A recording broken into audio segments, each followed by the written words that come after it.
High, কাকে চাই আপনার? আমার নাম কীর্তি। আমাকে আপনার ওয়াইফে বার্থডে পার্টির জন্য ডেকেছে। কি বললে? আমার ওয়াইফ বার্থডে পার্টিতে বলেছে? আমাকে না জানিয়ে আমার ওয়াইফ কখনো বার্থডে পার্টি বানায় না। আরে সত্যি বলছি, আপনার স্ত্রী ডেকেছে বলেই তো আমি এখানে এসেছি। আপনি আপনার স্ত্রীকে বলেই দেখুন না, আমি ওনার ক্লোজ ফ্রেন্ড। আমার ওয়াইফ বাড়িতে নেই, সকালেই ও দপ্তর চলে গেছে। আপনি চাইলে ওর সাথে অফিসে দেখা করতে পারেন। আরে কি হয়েছে আপনি এরকম বলছেন? আজকে আপনার স্ত্রীর বার্থডে দিন কেউ কাজে যায় নাকি? মনে হয় আপনি মিথ্যে বলছেন আমাকে। না, আমি সত্যি বলছি, আজকে আমার ওয়াইফের কোনো বার্থডে নেই। সত্যি বলছি, ও বাড়িতে নেই। মনে হচ্ছে আপনি কোনো ভুল অ্যাড্রেসে এসেছেন। আরে আপনি তো সেই এক কথা বারবার বলছেন। আমি অনেক দূর থেকে আসছি, আপনি বাহানা করবেন না।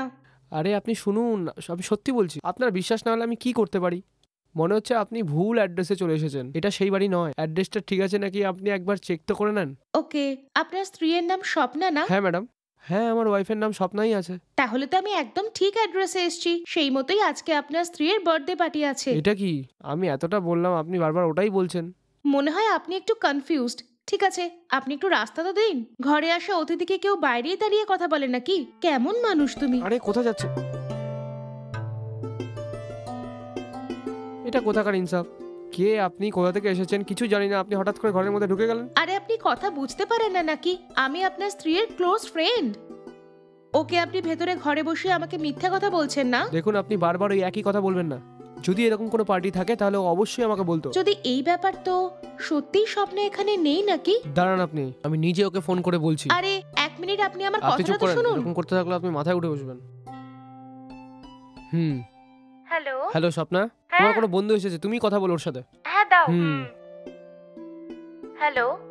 হাই স্বপ্না, আমি আছি।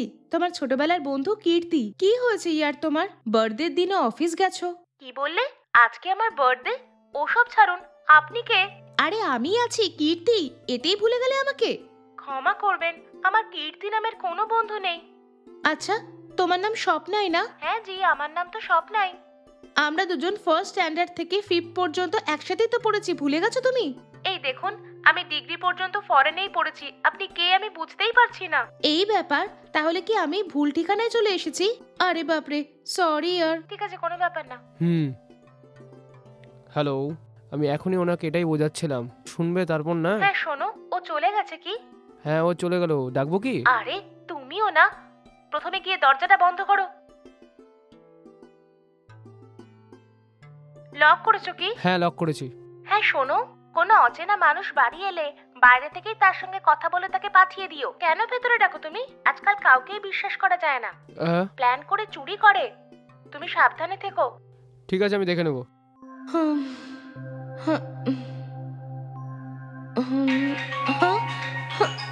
আরে বাপরে, আবার কেউ ফোন করছে।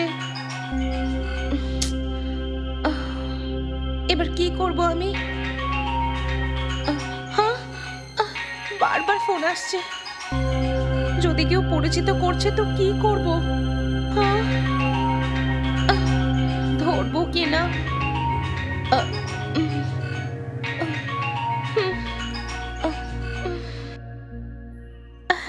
হ্যালো হ্যালো নিকিতা বলছো? Sorry, wrong number. Hello madam, 1 minute. এই ফোন নাম্বারটা আমি পাবলিক বাথরুমে পেয়েছি। হ্যালো, বলছি না রং নাম্বার, ফোন রাখুন আপনি। হ্যালো ম্যাডাম, এই নাম্বারটা আমি বাস স্ট্যান্ডের টয়লেট থেকে পেয়েছিলাম ম্যাডাম, এই জন্য ফোন করছি। স্যার, ওই নাম্বারটা কি আপনি মুছতে পারেন? আমি অলরেডি মিটিয়ে দিয়েছি। কিছু কারণবশত আজকেও আমাকে বাস স্ট্যান্ডে যেতে হয়েছিল। নাম্বারটা দেখতেই আমি তাড়াতাড়ি নাম্বারটা মুছে দিয়েছি। আচ্ছা, অনেক ধন্যবাদ স্যার। কেউ জেনে বুঝে আমার নাম্বারটা ওখানে লিখে দিয়েছে। কেন করেছে আমি জানি না স্যার। 2-3 দিন থেকে আমার এরকম ননসেন্স কল কন্টিনিউয়াসলি আসছে। যখন তখন আমাকে ফোন করে আসবে কি, আওয়ারলি চার্জ কত, এসব জিজ্ঞেস করছে। এই নাম্বারটা বদলাতেও পারবো না, কারণ এতেই সবকিছু লিংক হয়ে রয়েছে। ব্যাংক, আধার কার্ড, প্যান কার্ড সবকিছু এতেই লিংক হয়ে রয়েছে। তাই আমি এটা বদলাতেও পারবো না। 2-3 দিন থেকে এরকম কলে আমি খুব টর্চার হচ্ছি। ও, এই ব্যাপার। আপনার কোনো পরিচিত শত্রু এই ব্যাপারটা জেনে বুঝেই করেছে। কিছু বদলা নেওয়ার জন্য হয়তো এই কাজটা করেছে। তো আপনার নাম্বার এবং আপনার নাম দুটোই আমি মুছে দিয়েছি। ভয় পাওয়ার কিছু নেই এখন। আপনাকে অনেক ধন্যবাদ স্যার। এরকম করে আপনি আমার অনেক উপকার করে ফেলেছেন জানেন। আচ্ছা, এই ব্যাপারটা আপনি পুলিশকে কেন বলছেন না? এর পেছনে কারা আছে সব ধরা পড়ে যেত। আপনি যেরকম বলছেন সেরকম পুলিশ স্টেশনে কমপ্লেন করলে কোনো লাভ হয় না স্যার। আমার অনেক কাজ পড়ে আছে। সব কিছু ছেড়ে আমি এরকম পুলিশ স্টেশনে ঘুরতে পারবো না। আপনার মতো কোনো ভালো মানুষ এসে রিমুভ করলে তবেই হবে। কোনো লুচ্চালাফাঙ্গার নোংরা কাজের জন্য আমি আমার কাজবাজ ছেড়ে ঘুরতে পারবো না, না? সেটা ঠিক, আপনি একদম ঠিক কথা বলছেন।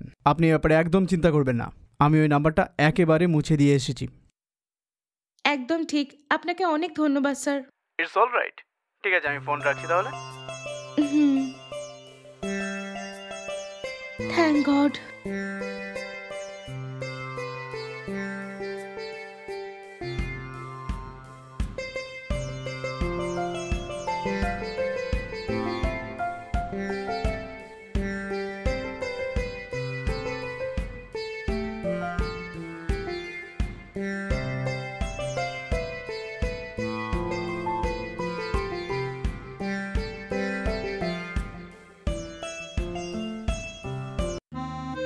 বলুন ম্যাডাম। স্যার, আমার নাম তনুজা।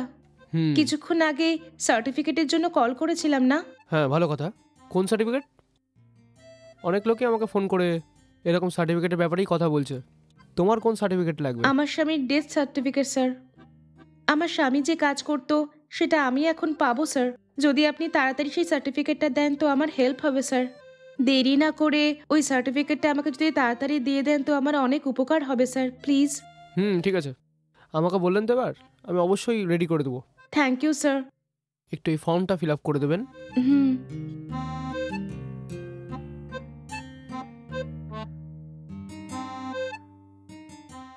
নিন স্যার। এটাই কি তোমার নাম্বার আছে? হ্যাঁ স্যার। ঠিক আছে, এখন আপনি যেতে পারেন। আমি আপনাকে ফোন করে ডেকে নেবো। অনেক ধন্যবাদ স্যার। হুম।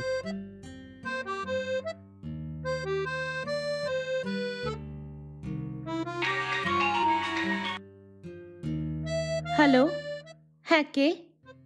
হ্যাঁ আমি বলছি। আমি মানে? তুমি আমার কাছে ডেথ সার্টিফিকেট নিতে এসেছিলে না? ও আচ্ছা স্যার, আপনি বলুন না। তোমার জন্য আমি সার্টিফিকেট রেডি করছি। যদি সার্টিফিকেট চাই তো তোমাকে অল্প কিছু পয়সা টয়সা দিতে হতে পারে। এমন নাকি? কত স্যার? তোমাকে 10,000 টাকা দিতে হবে ম্যাডাম। আপনি কি ব্যবস্থা করতে পারবেন ম্যাডাম? ওকে স্যার, আপনি রেডি করে রাখুন, আমি দিয়ে দেব। ওকে, রেডি তো করে দেবো আমি, কিন্তু শুধু 10,000 টাকা তো শুধু কাজ হবে না ম্যাডাম। আরও বেশি দিতে হবে কি? আমি বুঝতে পারছি না। একবার তো আমার ঘরে আসো না, তারপর তুমি নিজেই ঠিক বুঝে যাবে। ঘরে? ঘরে কেন স্যার? অফিসে চলে আসি। এটা অফিসে হবে না ম্যাডাম, ভালো হবে যদি তুমি আমার বাড়িতে আসো। তোমার সাথে পার্সোনালি কিছু কথা বলার আছে আমার। তোমাকে অ্যাড্রেসের সাথে সাথে আমার লোকেশনও পাঠিয়ে দিচ্ছি ম্যাডাম, আসবে তো? হ্যাঁ ঠিক আছে স্যার। স্যার ওই সার্টিফিকেট। আসো, ভেতরে আসো। হুম,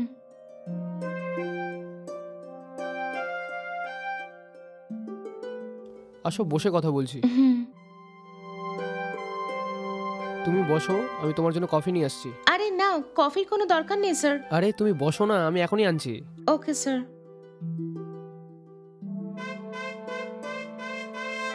এই নাও ম্যাডাম কফি। না, ইটস ওকে স্যার। আরে নিয়ে নিন না ম্যাডাম, এর মধ্যে কোনো অজ্ঞান করার ওষুধ নেই, নিশ্চিন্তে খান। হুম,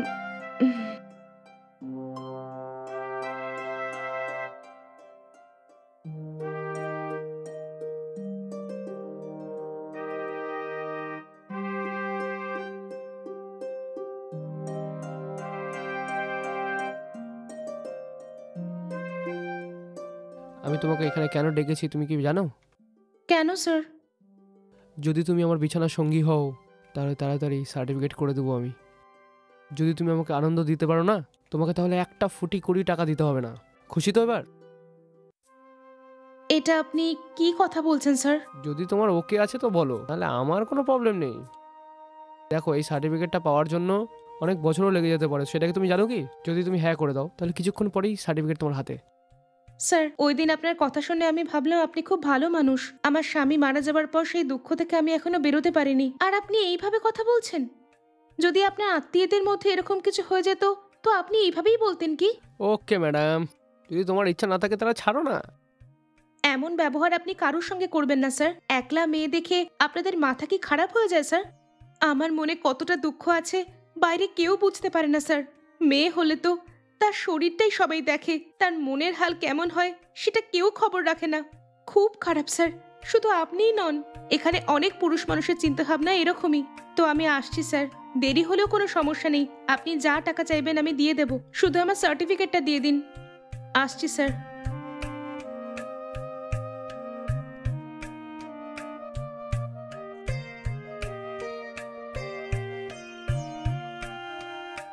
শিট।